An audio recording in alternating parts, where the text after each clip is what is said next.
지혜.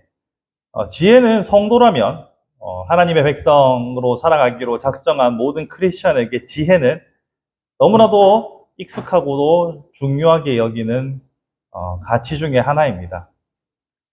특히 잠언 말씀을 통해서 우리는 지혜의 중요함을 수없이 들어왔고 지혜로운 자가 되기 위하여 날마다 애쓰고 하나님께 간구하며 살아갑니다. 잠언을 보시면 또 전도서도 그렇고 지혜를 의인화돼서 설명하는 모습들을 보게 되는데 구약을 관통하는 그리고 예수님의 산상수훈을 우리가 다루었던 것처럼 신구약을 모두 관통하는 중요한 주제가 바로 지혜입니다. 그렇다면 이 지혜란 과연 무엇일까요?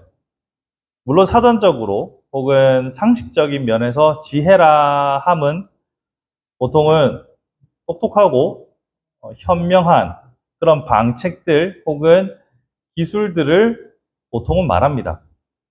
하지만 성경이 말하는 지혜라는 것은 단순한 그런 현명한 책략보다는 경건한 자가 하나님의 뜻을 아는 것, 그리고 그것을 이행할 수 있게 하는 수단을 지칭한다고 성경은 우리에게 말합니다. 그러니까 좀 더 지혜롭고 좀 더 현명하다 하는 것은 단순히 머리가 좋다, 능숙하다, 숙련되어 있다라는 의미가 아니라 하나님의 뜻을 분별하여 안다. 그리고 아는 것을 실행한다라는 의미를 더욱더 많이 담고 있습니다.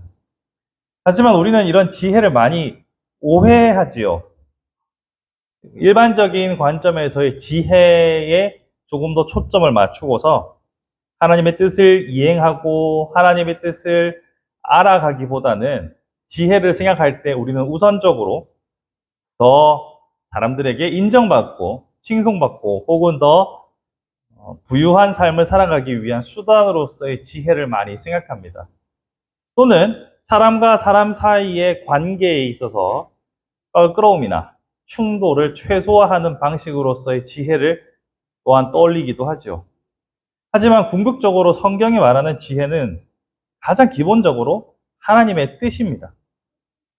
구약 성경을 보시면 말씀은 곧 지혜라는 도식을 보여주고 있으며 그 지혜가 곧 육신이 되어 이 땅에 오신 예수 그리스도라고 성경은 우리에게 설명합니다. 그러니까 예수 그리스도이신 그 자체 그리고 그 말씀이신 예수 그리스도 즉 삶과 예수 그리스도와 우리의 삶이 결코 떨어질 수 없다는 것을 성경은 분명하게 말해주고 있습니다.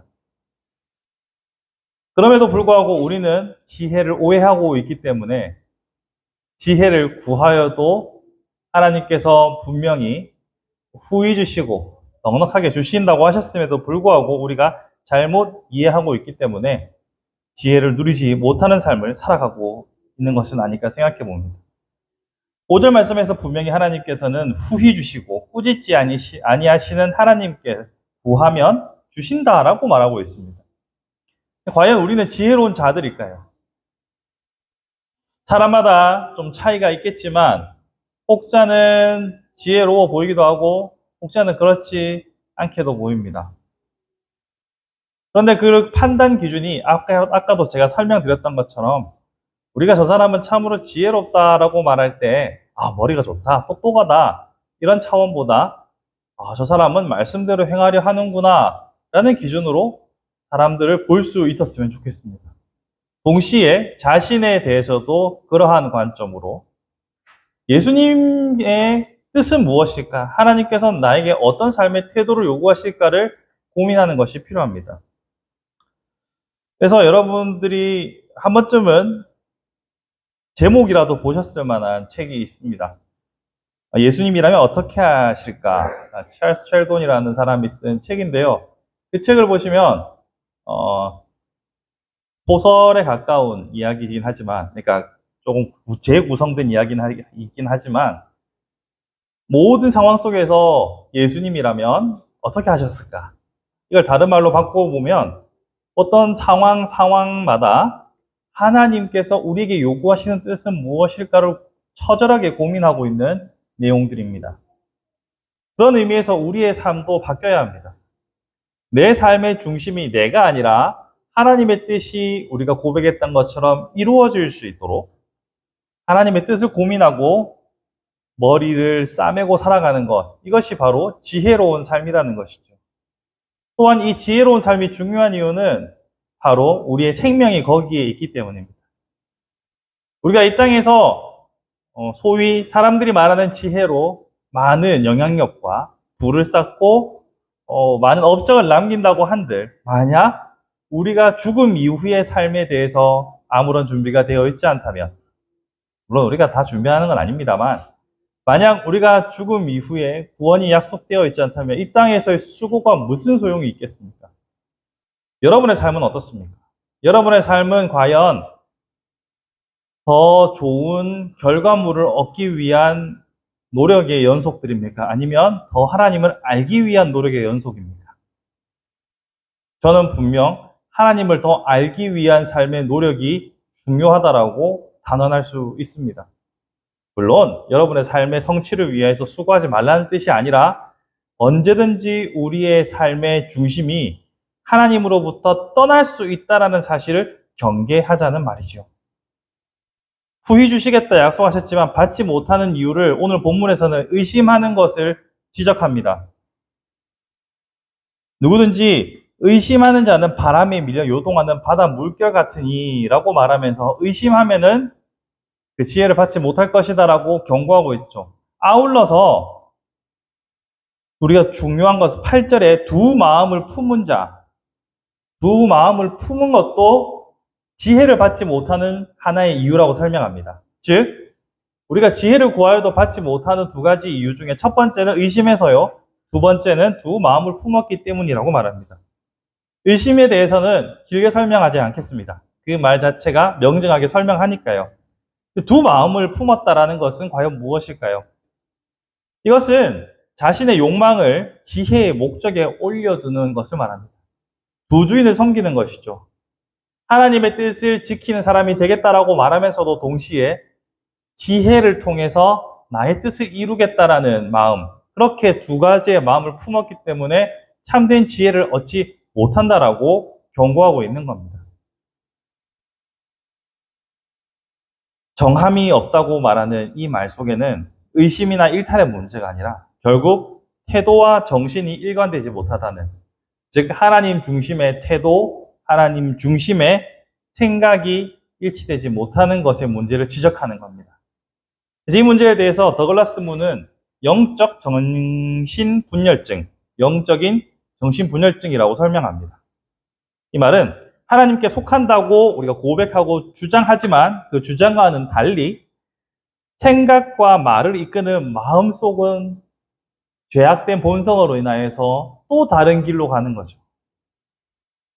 우리가 성령 하나님께 받은 구원의 은혜를 통하여서 하나님의 백성이 되었고 입술로 고백하는 자가 되었습니다만 여전히 마음속에 두 마음이 품어져서 하나님의 백성이라고 말하지만 동시에 자신의 욕망을 쫓아 살아가는 그 둘 사이를 계속해서 끊임없이 반복하는 영적 정신분열증 상태에 놓여 있다는 것을 더글라스 문은 강조해서 설명합니다.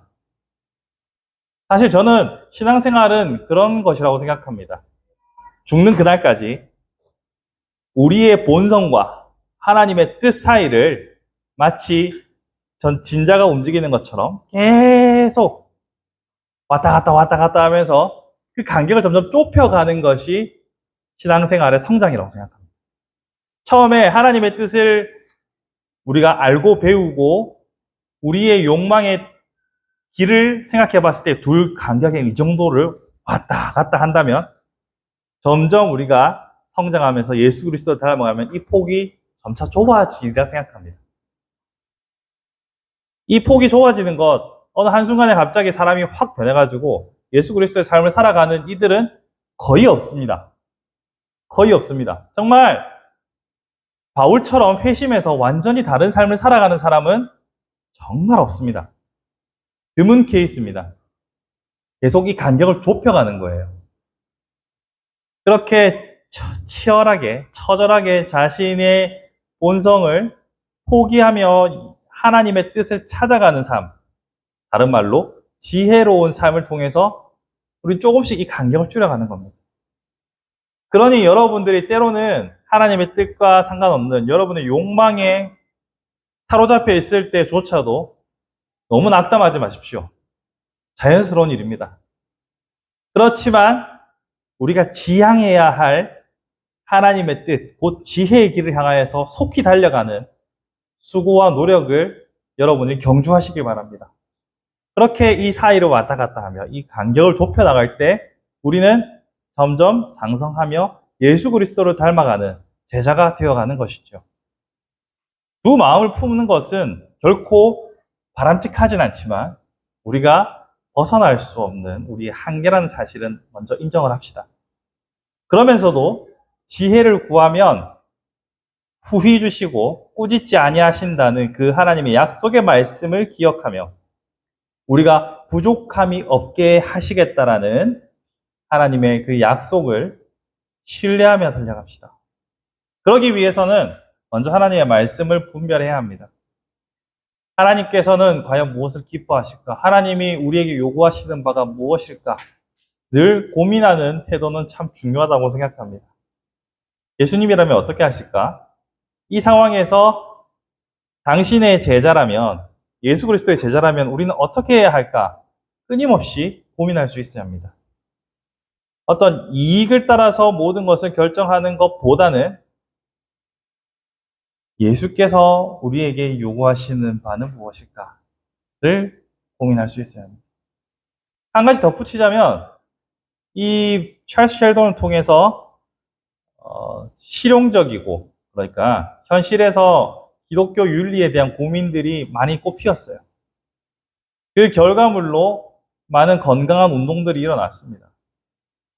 마찬가지로 우리는 우리의 삶에 있어서 매 순간 고민하고 또 고민하여서 우리의 삶이 세상에서 빛과 소금이 되도록 살아가는 것에 집중해야 합니다. 단순히 교회에 충성 봉사하고 집회에 참석하고 성경 공부하고 그런 활동으로 우리의 신앙생활이 다 이루어졌다라고 착각하시면 안 됩니다. 우리 신앙의 완성은 우리의 삶에서 지혜가 나타나는 것, 하나님의 뜻을 분별하는 것, 그곳에 하나님께서 원하시는 신앙생활의 길이 있다는 것을 기억하시면서 과연 나는 예수님처럼 생각하며 지혜로운 자가 되었는가 고민할 수 있기를 간절히 바라봅니다.